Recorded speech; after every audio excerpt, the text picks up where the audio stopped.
ពេញលេងទៀតដែរបាទជាមួយនឹងទាងំងើបាទហើយថ្ងៃនេះដែរគឺយើងបង្ហាញអំពីរបៀបក្នុងការធ្វើទាងំងើនៅផ្ទះហ្នឹងហើយបងប្អូនដែលចង់ពិសាជាមួយនឹងទាងំងើនៅផ្ទះគឺអាចមើលវីដេអូនេះបានបាទជំនាញដំបូងគឺយើងធ្វើការបើកផ្ទះបាទដាក់ខ្លាញ់ឲ្យវាក្តៅសិនទៅចាំយើងដាក់ជាមួយនឹងសាច់ទារបស់យើងដើម្បីកុំឲ្យវាជាប់អញ្ចឹងណាបងប្អូនបាទដឹងតែពេញលេងទៀតហើយសម្រាប់ទារបស់យើងគឺថ្ងៃនេះរហូតដល់5ក្នុងការធ្វើទាងំងើបាទគឺយើងធ្វើទាំងអស់តែម្ដងហើយគឺយើងធ្វើការបំពងវារហូតដល់ក្រហមចឹងទៅចាំយើងដាក់ចូលទឹកស៊ុបបងប្អូន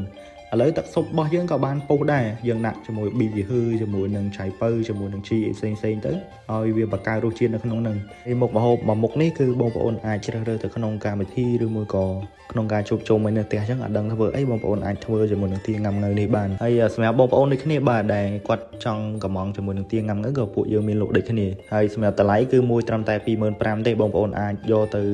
វាសាបានសម្រាប់រសជាតិគឺធានាជូនតែម្ដងហើយសម្រាប់បងប្អូនដែលចង់កម្មង់ជាមួយនឹងទារបស់យើងហ្នឹងគឺអាចតាក់ទងតាមរយៈលេខទូរស័ព្ទនេះបានបាទឥឡូវទារបស់យើងក៏បានក្រហមហើយយើងក៏ស្រង់ដាក់